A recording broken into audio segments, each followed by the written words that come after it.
we go.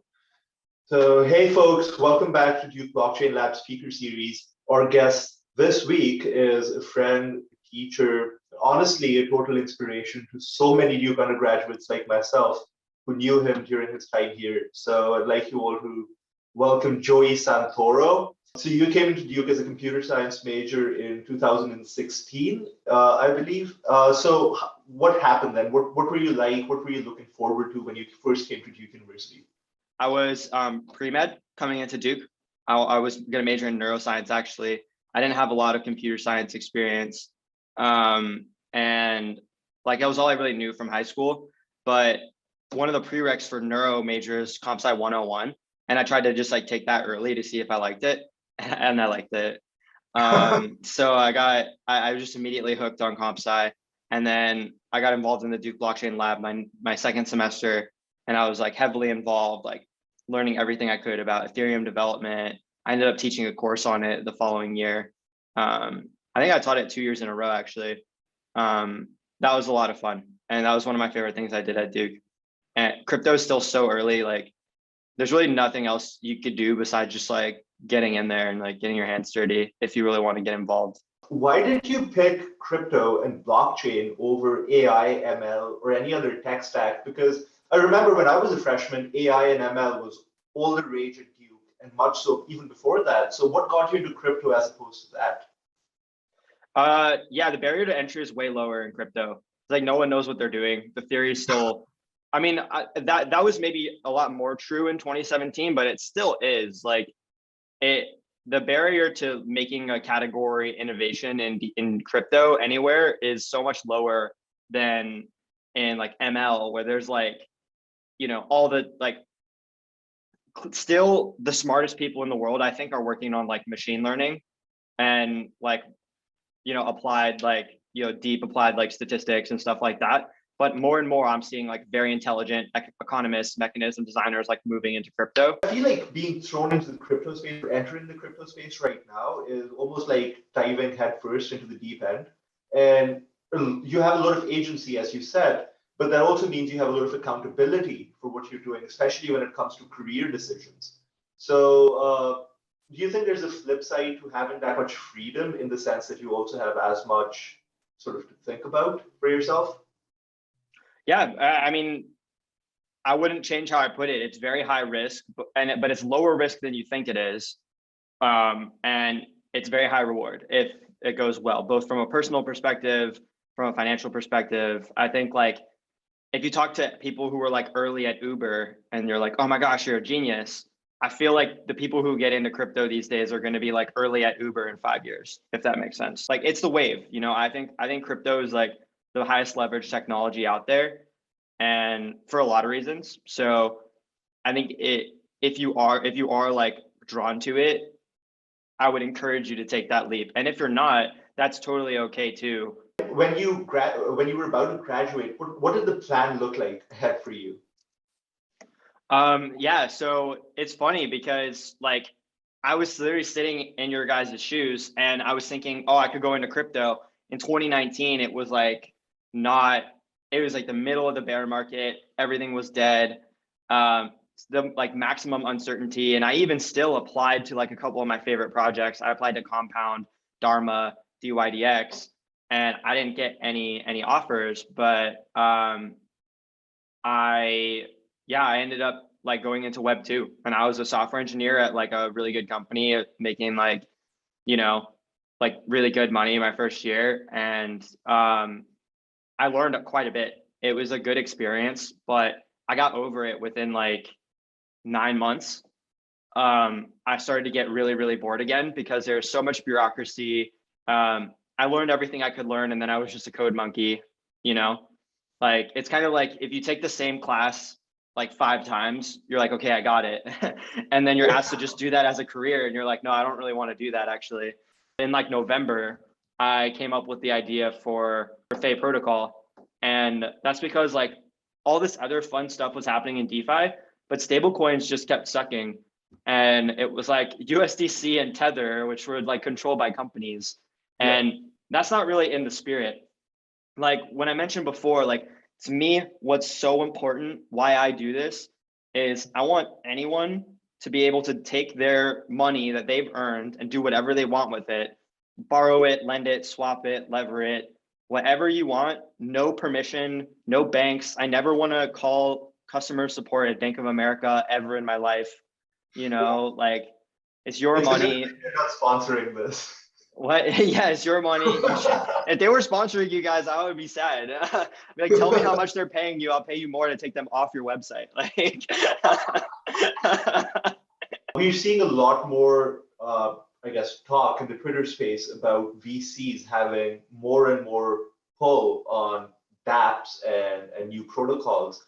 Do you think an ICO offsets that? What's your take on that from, I guess, a less logistical, but a more philosophical point of view, if you will?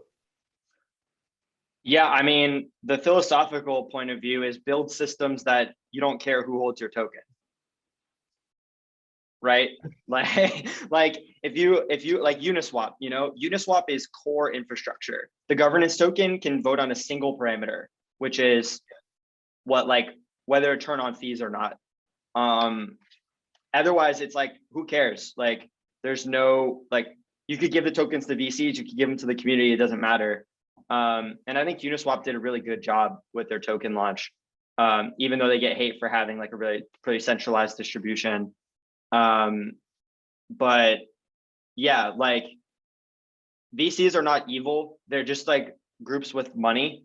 And that's important when you use money as a proxy for ownership and power in a decentralized system. So you have to be really careful about what that power can do and who are the people that are actually going to be there for you long term.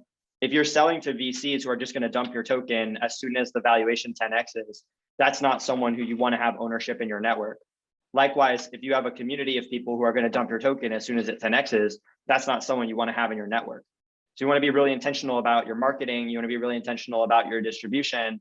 So you have people who really care, who are holding your token and are going to like ride it out with you and contribute. And that's the most important thing.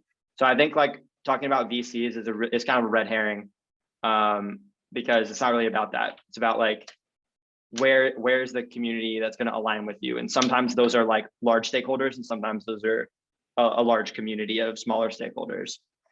Even as I'm listening to you, I see like this deep-rooted sense of understanding like in the weeds problems with DeFi. If people want to get that kind of understanding, what do you think is the best way to go about that? Like to dive beyond the first Medium articles and all that. There's no other way to put it other than to just like follow your stoke, like get in there, see what you really like, and like just read as much as possible. Like get your hands on articles, follow people on Twitter, like read Twitter threads, get in Discords, ask dumb questions, do it as an anon too. Like, you just use a throwaway identity to start, so that you can just kind of like ask dumb questions and not have it tied to, there's a freedom in that, right? And Right. be really, really like no inhibitions, like just get in there, just ask questions, read, learn as much as you can. And you will find that with focus, you'll become one of the smartest people in the room way faster than you possibly could think. Would you say there's ever going to be a time when people are able to hold their entire portfolio in digital assets of one form or another? And if so, how far away are we, in your opinion? Yeah, I think you definitely could, especially if you're young, like we are. I think crypto is going to absolutely crush equities and other financial instruments over the next. It's going to be like tech stocks times 10. I mean, not literally times 10. Like I don't want to make promises about like the magnitude, but when you think about like, if you're going to have to put 100% of your net worth into a basket of some subsect of financial instrument, I would pick tech stocks like 3 years ago, right? I would be like, I'm going all in on tech stocks.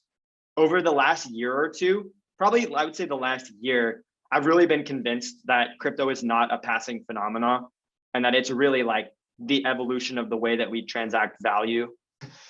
We've had DeFi summer, we've had JPEG mania. What do you think is DAO summer. It's gonna 2022 is DAO summer. I want everyone in this class to launch a DAO on our new product when it comes out in like May. Yeah. 100%. And why do you think that is?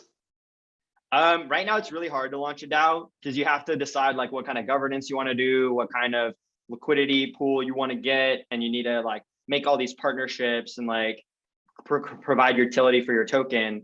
We're gonna make it just like so easy. Everything you need, just click a button, basically. Is Fei going to do something about DAO Summer? Are you at liberty to speak? Yes, we are. I expect some announcements. I don't know how detailed they're going to be, but at East Denver, and then definitely later on, we're going to be launching a very specific kind of flagship product around this idea, which I think is going to be really cool. You do whatever you want. That's my advice to everyone here. Like, do whatever you want. Like, don't look at anyone else. If you like want something, just figure out a way to make it happen, and don't sweat if like no one else does the thing that you're doing. I quit school basically. I didn't drop out, but I graduated a year early, which was about the same thing as far as I was concerned. And that's because all my friends were like trying to get Goldman internships, and like I was just like not into it. I was like, I don't want to be in this environment anymore. I don't want to like, I want to go do my own thing and like be in a fresh space and not feel all this social pressure. So I was like ready to get out there. I got out there. I went to get this like great Web2 job. And then that was like super boring to me. And I was like, you know what? I'm not going to stay here for 4 years, invest all my equity, and then figure it out later. Like time is precious. I'm going to go like start a crypto thing. I just want to give a quick shout out. Like I suppose a lot of people are looking for resources that come out of your experience that talk about DeFi. And Joey's actually the co-author of a super cool book called DeFi and the Future of Finance. Right here. He's co-authored with Cam Harvey. Yep. Sai's got the book. Right Damn. here. Nice. That's awesome. Thanks for coming. This was an absolutely great session, and we really value the participation. Thanks, everyone. Yeah, it's so great to reconnect with Duke and see you all. So please don't be shy. Hit me up if you're doing anything cool. I'll do whatever I can to support you.